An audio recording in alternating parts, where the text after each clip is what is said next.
Hello, my name is Scott Cuthbert. I'm CEO of SAFEpedia, and I'm back with Corrie Pitzer, CEO of SAFEmap International, to talk about another Deming's principle. And we've got a special guest with us today, and I'll turn it over to Corrie to introduce our guest and introduce the topic. Thanks, Scott. Yes, indeed, a very special guest, Jan Nel. Jan will tell you a little bit about his organization and his role, but he's in charge of a very interesting operation. They harvest diamonds from the seabed with massive ships called Debmarine. Incredibly complex operations. You cannot imagine how this comes together for those beautiful diamonds. Jan is a practitioner from many years, working in the field of mining generally, and now with Debmarine. Jan, can you just give a little bit of background about yourself? Yeah, good day. My name is Jan Nel. I'm basically the general manager of Debmarine, Namibia. 37 years experience in the mining industry. I'm an electrical engineer by profession. Always spent my time in a production environment. I started my career in the late 80s with 7 years underground. Enjoyed mechanized mining and shaft systems, then moved 5 years to an open cast environment, and then the last 25 years in the marine diamond recovery business. Debmarine Namibia is a joint venture between the government of the Republic of Namibia and De Beers. Our recovery operations take place in the west coast of Namibia. We have 1,100 employees in the company. We operate 6 recovery vessels and 1 exploration vessel. Our vessel is operated by highly skilled and technically experienced crew members working a 28-day on and a 28-day off rotation. So basically having 2 teams. And our crew is transported by fixed wing from all over the country to arrangement from where we use chopper transport to the vessels. You can imagine the complexity and the high risk that is involved in that. So Jan, welcome to the webinar series, and we'll talk a little bit more about Jan's involvement in this. But the theme for today, we're looking at another one of Deming's principles, and that is his principle, as he stated it, is remove barriers that rob people of pride of workmanship. Now, that is an incredibly powerful statement just by itself. We've transformed and translated the Deming principles into what we call deep safe principles. So what is the equivalent in safety of Deming's principle? Now, our equivalent is humans are the strongest link in the safety chain. And our role as leaders is to assert them as the strongest link in the safety chain. And that's the theme for today. You'll see some amazing examples of how Debmarine have been able to do that. So Scott, that's the theme for the day. Yeah, that's fantastic, Corrie. Thank you. And thank you, Jan, for the introduction and the background. Fascinating. Can't wait to dig into this one. So Corrie, maybe to kick it off, what's the importance of this deep safe principle number 12? Well, I think the background for it is very much a topical issue these days in safety. You know, there's a lot of focus on human error, and that it's not human error, that it's systems error. So the whole notion of human error has been a central focus in safety over a long period of time. Humans make mistakes. They're to blame for the accidents. And that is what Deming strongly said way back. Don't blame the worker for quality problems. Your quality problems is upstream in the system. But in safety, we kind of never latched onto that. We kept on going with this negative view of the human being. You know, we look at safety in very negative terms, the presence of accidents, looking at what goes wrong in the organization. And in that way, we kind of like focus on the shortcomings of the worker. What can we do to overcome the shortcomings of the worker? So when I started working with the Deming principles way back in 1988 in South Africa in my role as a safety manager for a mining company, it started to dawn almost on me in safety terms that actually humans are awesome. They're awesome more often than they're not. And that was a big realization. You know, humans can do amazing things. They're actually the most potent risk management system we have. They can detect, they can anticipate, they can sense. People can care, they can cry, they can create new things, invent, improvise, the list goes on. And we tend to not integrate this in our thinking of risk. We think of risk as a threat and not as an opportunity. And that's the difference in how we look at humans. If we can shift that thinking, very powerful notion. So that's the importance of it, Scott. Yeah, thank you for that, Corey. So Jan, how do these principles, how have they been adopted by Debmarine? Thank you, Scott. I think I just need to take the audience slightly back. I've always believed that the human is the strongest link. If a person is trusted in an authentic way, they will take up the responsibility. The challenge in the mining industry was always hard to give power away when you hold a legal appointment for safety, and the personal consequences of that failure is devastating to the person that holds the legal appointment. It is a difficult environment to trust when you cannot control the outcome of the process and be liable at the same time. In 2017, Debmarine Namibia embarked on a safety maturity journey to resilience. And we totally underestimated the leadership capability we have in our workforce. When you create the environment where they prosper, they take up the responsibility, the ownership of safety. And it's amazing to see the difference in people when they feel valued and add value. The process that we followed was part of our success at the moment. And we started with a qualitative survey. We asked everybody in the company to contribute to how we're going to fix, or not fix, but to contribute to a safer environment. And we collected the data, we made sense of it, feed it back to them, and asked them to join our journey, which they did. There was a couple of key principles that we embarked upon. The first one was values activate safety. So we all know that values is the foundation of any company. Values is of the foundation of any person. Values navigate the infinite possibilities beyond the limitations of rules and procedures and create an environment where you are ready to respond. The values and the mottos were primary resources for our deliberation on safety. Any difficult discussion on safety, if you use the values and the mottos, it's a far easier way to deal with safety discussions. We engaged our employees, and the personal values of each of us in our company and our company values aligned. We know that culture change was a complex environment, but our employees committed to 3 basic components. We will live the values. The mottos will help us to internalize our values, and every single one in this company will become a safety leader. We made some rules that safety has got no rank, and that a strong culture that is built on values and mottos is the foundation to achieve psychological safety. And being a safety leader in the company, you're expected to live up to the values and the mottos of the company, and you will be expected to behave in a certain way.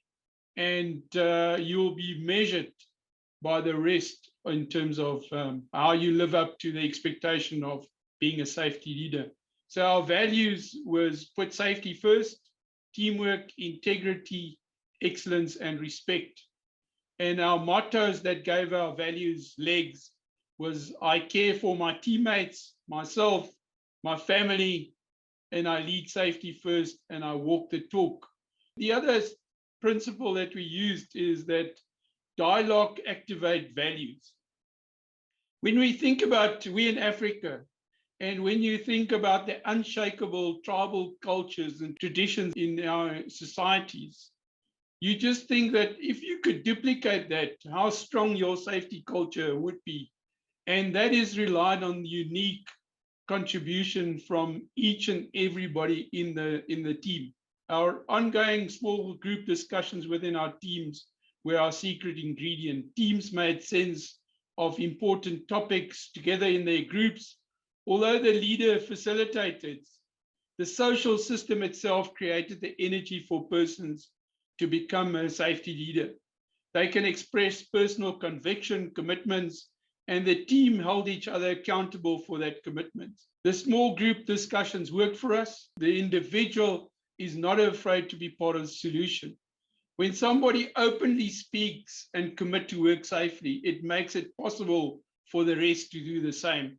The last bit is our activations and discussions are without PowerPoints, agendas, hierarchy, and it was significantly powerful just to sit down, discuss. And it required different leadership where we listen to understand. Thank you. Yes. Yeah, that's fascinating. I love what Corrie said about, people are amazing and can do amazing things and are the best sometimes risk managers. And yeah, to hear how everyone is responsible for safety. I think every organization can definitely learn from that. But Corrie, are there not times when humans are in fact the weakest link? Willful behavior as an example. Of course, there is. We nobody's perfect, and that's the I think the kind of notion that started to shift too far towards the no blame culture that we have, very strongly around the world. And Jan used the word psychological safety. Psychological safety, I think, is starting to be misinterpreted as nobody's to be blamed for anything and everybody's got to feel safe and no one needs to be challenged and safe spaces. That's not the notion of psychological safety. There are situations in which we made choices that we should not have made. I've made many choices in my life that I should not have made, in safety terms too. So, human error is quite a complex topic, and it's not so simple to just have these little rules that says, you can't blame people for making mistakes. Most of the accidents actually are very much rooted in the system, in the culture of the organization. But there are frontline issues that sometimes, you have to understand that people take decisions up there. And it is that, somebody said once that, the CEO, Jan, in his case, they make the first decision in the organization. The operator at the front end, they make the last decision. And you better hope, or better be sure, or try to make sure that those two decisions are the same. And that's the continuity of how we drive safety. So we state up front, high up in the organization, safety is unconditional. We are committed to safety. Well, does it translate throughout all the levels of the organization? Especially, does it translate from the frontline supervisor to the frontline operator? If it doesn't translate there, then we don't have that kind of total commitment and say, I'm gonna take the right decisions here. Maybe if I give you a little example, here is a job. There's a complex job. They putting a pump onto the flanges there, on the pipe there with flanges to match. They got to put a bolt through to make sure that it's aligned, and you can really see what's happening there. They're under the load. It's rigged with these massive straps with a crane, and in that environment, look what's happening. So they are right there, busy with this job, and then it starts to slip. Now you've got to ask the question, well, what is happening here? Now, the energy wheel is something that's becoming very topical again. It's an old system, but it's becoming very topical again here in North America. Clearly it's a gravity energy, but people know that. What we don't really understand is the interaction that people have with risks. So we've developed this tool, and I'll talk a little bit later about it again, over many years, how we interact with risk. We may overlook risk, we may misjudge it, we may take a shortcut, reward it, we may be pressured by time, by work pressures, it may be inherent, or the risk is tolerated. Now, these are human behaviors, risk interaction behaviors. And the question is, in this situation, what is the situation? Why did they take that the task in that way? Well, did they tolerate it, or did they, or was it inherent in the process, or did they take shortcuts to make the job happen? Now, these are very pertinent questions we have to ask. And I wanted to show you this little tool, and I know people in the safety 2, new view safety, don't like these kind of flow charts, but we've built this into a flow chart that you're going to look at human behavior, starting at the, at the left there, overlooked, misjudged, going, is it inherent, penalized? Is it pressured? Is it rewarded? Is it tolerated? So if you go up that scale and you ask the questions, did the person believe they were doing the right things? No. Do other people often break safety procedures in this way? Maybe. Did the person think the procedure was a barrier to getting the job done? And so it goes up. And you have guidelines in this little tool that tells you, well, let's say it's rewarded. Did the person vary from the procedure to make it easier for themselves? Well, that's not all you have to ask. You have to also, was the supervisor or manager ignorant or allowing the behavior on this or previous occasions? Now you got to ask that question.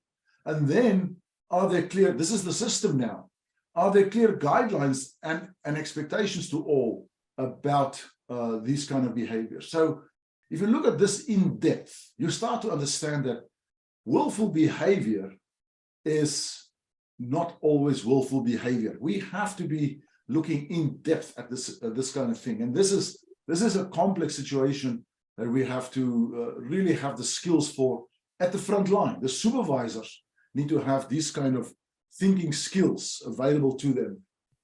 When we look at behavior, the most important thing is not only what happens at the top of the organization, in the value systems of the organization, in the procedures, but what happens to the front line, the interaction between supervisor and front line. There have to be a lot of thinking about how we treat and respond to human error. So that's my answer to that, Scott. Yeah, thank you, Corey. Thanks for sharing that as well. That's very helpful to see have the visuals attached to the commentary. And so Jan, at Debmarine, how do you determine and deal with negligence and or carelessness on the job? In all organizations like Debmarine, Namibia, or even at home in a family setup, there needs to be consequence management. We all know that consequence management can be positive and negative. So Debmarine, Namibia has an accountability framework. What we decided to do is to develop it in collaboration with our entire workforce. When we finished it, we signed it off and we committed. And basically, it's got acceptable and unacceptable behaviors. Corey just explained at-risk behavior, where there's shortcuts, when there's workarounds. We coach, we correct, and we learn from it. But then there's a category that's called unacceptable behaviors. And if somebody makes a mistake in this area or willfully display these behaviors and disregard the rules in that area, like critical controls, then you get disciplined. So we agreed with our employees that we've got 13 unacceptable behaviors. And it's known in the industry that you don't walk through a barrier without permission. You don't walk under a suspended load. You isolate when you work on energies.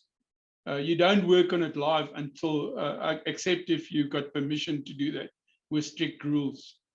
When you work at heights, you use a harness. When you do hot work, you use a permit and a fire watch. And you don't enter enclosed or confined spaces. So it's quite easy to remember. When you comply or when you live the values, you will know exactly when you disregard and when you're now entering this unacceptable behaviors. So what we've said is that unacceptable behaviors will never be accepted. For unacceptable behaviors, the smallest departure from the rule can have catastrophic outcome. Violating these standards is not a justification, and that will result in disciplinary action. So in our company, nobody has the right to put a life at danger, irrespective of who they are and how skilled they are. So we all signed a pledge that I am accountable and I understand the unacceptable behaviors, and I'll live the company's values not to get into that area. And if I do behave unacceptable, I'm willing to take the consequence of my actions. By doing that, everybody in the company knows what is the consequence of this action is going to be. And there's lots of times where the individual, any of our employees, where somebody walked through a barrier after the person has been warned not to walk through the barrier, that the guys will stand up and saying, this individual has put our lives at risk. And it's then acceptable that the system then deals with them in an appropriate manner. Yeah, that's great. Scott, sorry. Yeah. You know, what Jan has said there is extremely important, and it latches on to what I said earlier on by, you know, about blame and no blame. They have struck a balance between the critical things in the organization and the non-critical things. So if you look at, you know, how we are, I'm concerned in our modern thinking about safety, behavior, and human error, that we are losing control over critical risks in the organization. We are losing the respect that people should have for controls that will save a life. You know, working under that pump, you know, going into a confined space without a permit. All those things, we have to maintain respect for those. We can never become soft, no blame on those. We have to be clear about those kind of behaviors, and that's very important. Yeah, I think it's so important to understand the behaviors and the consequences and share that amongst everyone in the organization. That was a great example. So Jan, do you provide your leaders with training on human performance? Yes, we do. And just what Corrie just said currently is we fair on people and strong on standards. Yes, we do training, but it's not the conventional classroom training that we give our leadership. We still provide that foundation of leadership development training, but our biggest benefit in leadership training comes from team coaching, individual coaching, and team discussions. So part of our overall journey was our leadership enablement, and that the objective was to make every leader in the company the best leader that they could be. And we all know that culture only works if the leader creates that environment. So the group has got 6 leadership commitments. I will engage diverse views. I'll listen to understand. That will spark fresh thinking. It will lead us to take bold actions and will simplify relentlessly. So to give our leadership support, what we developed was 20 key competencies in all the first line, middle, and senior management. We did our assessments and we gave our employees each individual feedback. It was highly confidential, and it was a gift that the company gave to every leader to be the best possible leader that he could be. So even during COVID, we didn't stop. We had group coaching sessions to assist leaders to really do crisis management in the pandemic and also have difficult discussions. The other area of leadership is authentic leadership. Our people, our employees that works for us is not stupid, if I can use that word. They know truly if a leader cares for them. And if a leader cares, they feel a lot safer and will act a lot safer in that environment. And then the other bit that we talk about leadership. given that everybody in Debmarine, Namibia is a safety leader, in conclusion, at Debmarine, Namibia, employees are physically, emotionally, mentally encouraged to increase personal readiness. And that is aligned to our overall organization belief system for safe production. Thank you, Jan. So Corrie, we kind of touched on it, but you know, what are the criteria of the strongest link in a system? I think a system, any safety system, and especially one that we execute at the front line of the organization, the criteria I believe for any system, this is what we use in our thinking, it must operate in real time. It mustn't be an add-on, a paper add-on, or something we do, at the line-out meeting or the toolbox, or even in the lunchroom. It must be operating in real time. It must be a robust system. It must withstand challenges and changes in operational processes. So that has to be in place. And then most important, I think, for operational perspective, it must not be onerous and time-consuming. In fact, it should make the job easier, faster, lighter, smarter, rather than being a millstone around the neck of the operator. It must be purposeful. It must improve safety. And I'm not talking about small injuries, slip, trips, and ankle sprains. I'm talking about the big stuff. I really think any safety system should focus on the big stuff, the stuff that can seriously injure, kill people, or catastrophic events. And the final criteria for me is it has to be dynamic. Risk is random. Risk is dynamic in its nature. It shifts and changes. It pops up everywhere in the organization. Its likelihood changes. Its exposure changes. So if we have a system that is looking at risk statically, then we're falling way, way short. We have a very myopic view of what goes on in the organization. And we define safety. I know there's a lot of definitions going on in safety. Safety is not the absence of accidents. Safety is the presence of capacity. Safety is a reduction in accidents.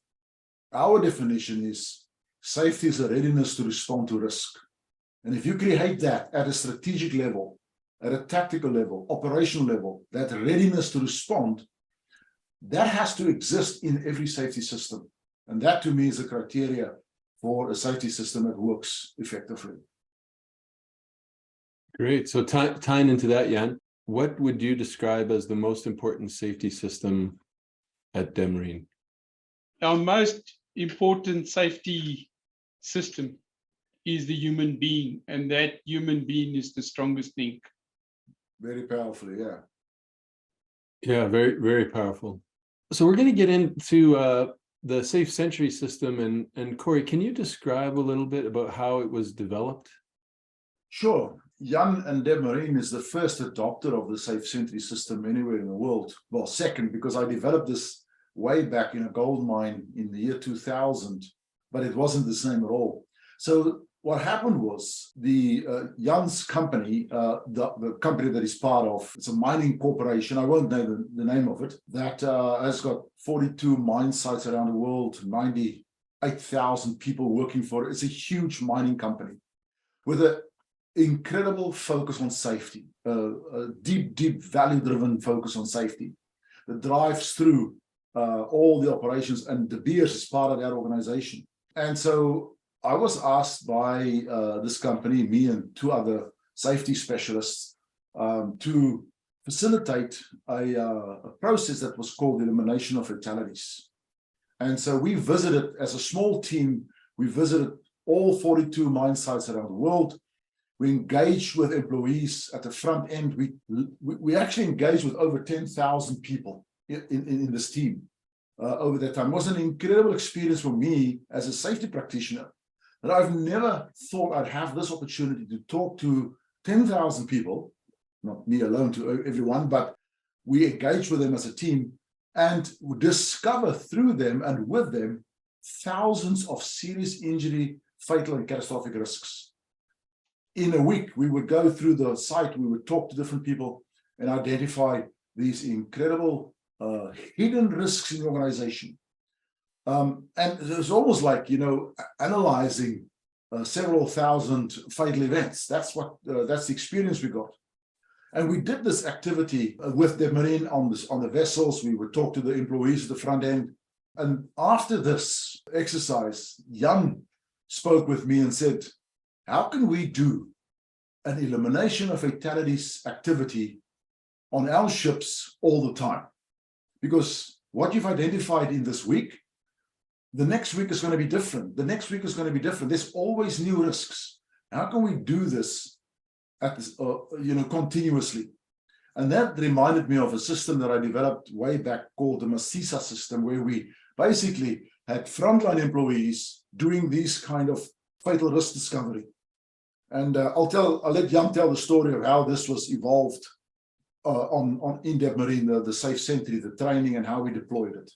I think from our side, what we experienced from the EOF and the impact on the company, our leadership, we asked ourselves, a total foreign team arrives on your site, speak to the workforce. They raise the issues with the team. There's a significant effort and resources gets allocated immediately. The focus, you report on it weekly, monthly. It's a total focus on dealing with his actions. And then we ask ourselves, imagine the empowerment if we can use our own workforce to doing a mini EOF every day. When it's discovered, we raise it, we fix it, we give it our best shot to deal with it. So that dynamic risk system cannot be beaten by any technology. We engaged SAFEmap and developed a manual system, which was basically a mini EOF. The elimination of fatality looked at risk through that 6Y lens. And Corrie has already covered some of that area before. After a year of paper-based systems, SAFEmap developed a Safe Sentry system. And the Safe Sentry system is a powerful system that enhances safety. It enables support people to be the strongest link. And the value lies in its simplicity. The Safe Sentry look at fatal and catastrophic risks. So Corrie, diving into the Safe Sentry system a little bit, how does it meet the objectives of a dynamic system? What Jan has described there is the system is deployed randomly. So every day on the vessel, every vessel, one person in a crew is identified as a Safe Sentry for the day. They are given the tablet with the app on it, and they go and engage with other employees. They go and look for high-risk work or whatever activities on the go, and then they do a risk discovery. They go through the 6 Ys, and the 6 Ys is that little model I showed earlier on with the pump. What risks can be overlooked? What risks can be underestimated? Are rewarded? Is inherent? Is tolerated? Is a result of pressure? Those 6 areas. And it's a lens that they look through to discover risks with. And they also, every time they identify a critical risk, so let's say working at heights, on the app there are critical controls that they verify. Are these controls in place or not? They also do a quick pulse culture survey with the person they engage with. They ask them 4 questions about the culture in the organization. And Jan mentioned earlier on that their leaders have got 6 commitments. The Safe Sentries at the front end, they actually evaluate whether the leaders that day had displayed those 6 commitments. And they log it on the app. And this translates into an amazing range of metrics. Metrics that we measure: rate of control failures, the rate of fatal risk control failures. If there's a risk that's potentially fatal, what failure rates do we have there? There's a constant measurement of the psychological safety every day. There's a constant measurement of the 360 of leaders, of their behaviors, the commitments they have. And there's a range of in-depth metrics that we generate from this. And on a weekly and monthly basis, I would sit with Jan and other senior leaders in different companies in a small team, and we would go through these observations and we would go through the metrics and make decisions right there to fix, to improve, to change systems. So not only is it the risk discovery process at the front end, but it's also a continuous risk management system that drives the whole process forward. It is simple, but I probably think that's also the power of it. You know, if you look at what's making it dynamic, it's the simplicity of it, but also the advanced metrics of it. Thank you, Corrie. Jan, so what is your experience with Safe Sentries? The Safe Sentry system is a powerful system that enhances safety, enables support people to be the strongest link, and the value lies in its simplicity. So it's quite simple. It's like a smartphone, it's a tablet that the individual takes to the field. As Corrie explained, once a day, the Safe Sentry will collect it. For that time, he's got authority, he's got status and authority, and he engaged the team, and there's some interaction. What we found is that fatal risks are not obvious. As per the EOF, frontline workers or our employees knows a lot. They are capable to be safety leaders if we let them. Risk randomly shifts in likelihood and exposure, and the Safe Sentries has been able to capture that. Risks may be imminent, lurking, latent, or embedded, or exist fleetingly.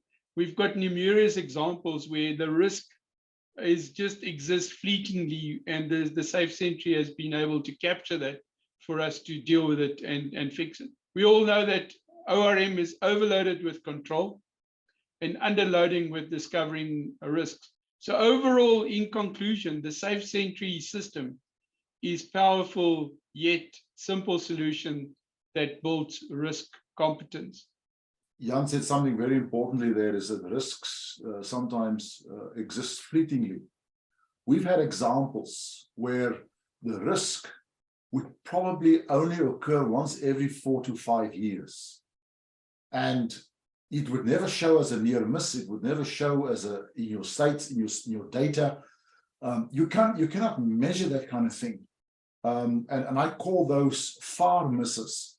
And the Safe Sentries have been able to, because of the randomness of this whole deployment, understand what's happening on an infrequent basis in the organization, and they actually can record those things, which we never know about because they never talk about it, but now they can. So that's a very powerful outcome there. Yeah, and that's a really interesting statement and observation, and obviously tying back to the fact that you need a dynamic system to be able to detect fleeting risks. So how does it develop Daniel Pink's mastery, authority, and purpose principles? You know, this is a little bit on the academic side, but I've always been very much focused on Daniel Pink's work when he identified what are the 3 things that drives intrinsic motivation, value-driven behavior, the things that Jan mentioned that they did in Debmarine. And there are 3 things. One is, if a person is given autonomy, they feel in control, they're able to guide what they do and how they do it, that autonomy drives intrinsic motivation. The second thing that he talks about is mastery. We have a desire to continuously improve and learn and better ourselves. That can be taken away if we just employ people as machines, but if we actually engage with them in the fullest sense, they experience this mastery that they improve and continue to get better. And very importantly, if people understand the purpose, what is the purpose of safety in my organization? Is it working to something that I think is worthwhile? And if people think you want safety in your organization because you want a good record for your corporate reports, there's no value for the person in there. So these 3 things is what Daniel Pink identified. Now I want to show you a video clip of one of the captains on one of Jan's vessels. he describes his experience of the Safe Century, and listen out how he talks about autonomy, mastery, and purpose without him even knowing Daniel Pink's work. So I'm just going to play you this video clip. Another critical thing that I picked up here as well, we are increasing or improving the risk competence of different people on board the vessel. This is something that gets done by everyone on board. We'll be breaking another barrier here. The whole process is about the risk, but it's much bigger than just the risk. It's developing a human being on different levels. So the mistake that we've made in the past is we have tried to fix problems without really understanding. This we won't be waiting for something to go wrong and go and do an incident investigation to try and figure out why someone did something the way they did or why they got injured. We are proactively looking for ways to fix and improve our safety on board, to eliminate the risks and deal with it. When he said those words there, you actually heard him talking about intrinsic motivation. We're developing people on a whole different level here. And so to me, this is the beyond the obvious value of the Safe Century. We are not just identifying risk. We're not just checking the controls and verifying them live and getting advanced metrics from this. In the words of Captain Harold, we are developing people on a whole different level here. And that is something that Debmarine has already been on a journey with when they started deploying the Safe Century. And the Safe Century system just fitted very beautifully into that whole notion that would drive safety from a value perspective. And I think that's, to me, is one of the greatest outcomes of this. Yeah, and so you sort of touched on it. I think the captain touched on it as well. But Jan, can you go a little deeper and talk about how the system is going beyond discovering risks and also developing people as leaders within your organization? I think in terms of personal development, when you add value to a company, you feel part of that company and you want to do better. So the captain talked about risk competence. So if you risk competence, you see these hidden risks. It actually challenges the individual. You apply your mind, you look for other hidden risks, hidden triggers, and it just increased the overall capability of the company to discover risks and deal with them and fix them. And it's not the management that fix the risks, it's the individuals and our whole workforce that when it's discovered, somebody actually do something about it. I think on the other level is employees just feels better about themselves, their capability, the difference they make, the contribution they have to the company, and given the critical task to keep everybody safe in the company. The other area is that there's between 30 and 60 Safe Century observations on a weekly basis. So the other area that Safe Century supports, it gives us valuable information of psychological safety environment. It's an ongoing culture assessment.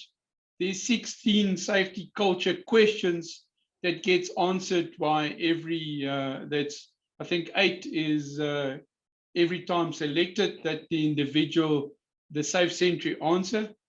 And then it's ongoing leadership assessment with instant feedback. I know of no other system that evaluates the company's leadership on a daily basis. And within 1 week or a day or two, you could actually apply corrective action if something seriously goes wrong. So we ask typical things like, does the company, in terms of psychological safety, does the company really cares about its employees? If you break a safety rule, will you be treated fairly? And then the other questions that we ask, if you raise a safety concern, does somebody follow up quite quickly?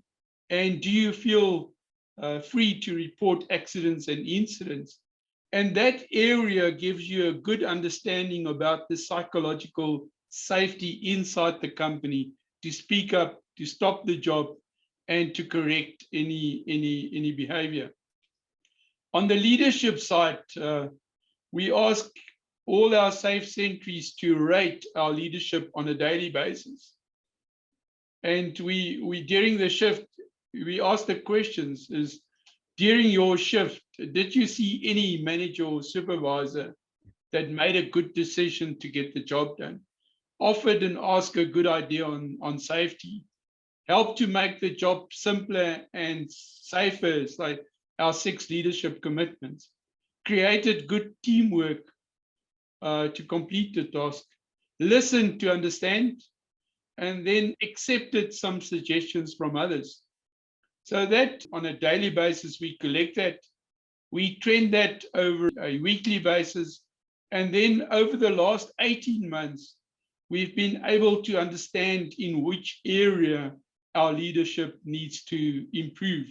And that has been valuable in our leadership adapting to the way the company grows in applying our values. Great, thank you, Jan. Can I ask a quick question on that? Just how open have the supervisors, managers, leaders been to that feedback? Because I'm sure not all of it was positive. There's probably some critiques in there as well. So how do they respond? The culture in the company is that leaders need to listen to understand, and our requirement, our employees actually tells us on a daily basis what our behaviors are like and what is required to lead them. So this is a good tool to understand how well we're doing our job. And if there's certain areas that we don't do well in, we could have group discussions. We have difficult discussions within our team structures as to how we're going to improve in a certain area, and trying to understand what is the reason for letting our employees feel the way they feel. Sometimes it could be our body language, the way we engage, that listen to understand, that suddenly, or our employees didn't feel that we provided attention in terms of care.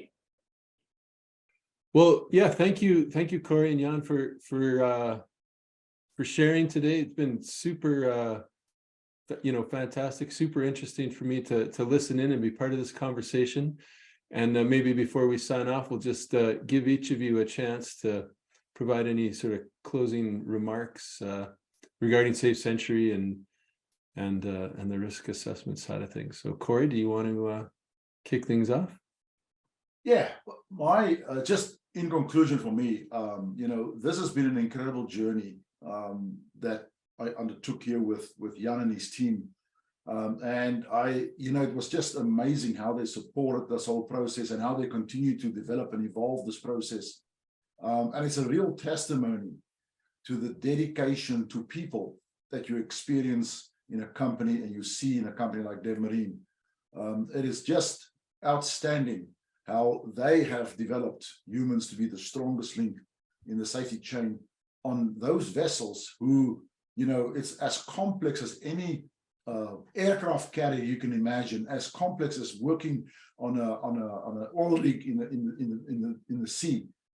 The work they do is extreme risk, and the competence with which they do it is phenomenal. So I just want to give Jan that accolades for what he has been able to achieve there. Yeah, absolutely. Jan, did you want to provide some closing remarks as well? From my personal experience, I was just impressed by how our managers, our supervisors, our leadership, everybody else in the company took up their role to be a safety leader. When you believe people are the strongest link and you trust them to be the strongest link, they then step up and they are ready to respond to risk. Thank you. Great. Well, thanks again, you guys, for joining today. Super valuable information and insights.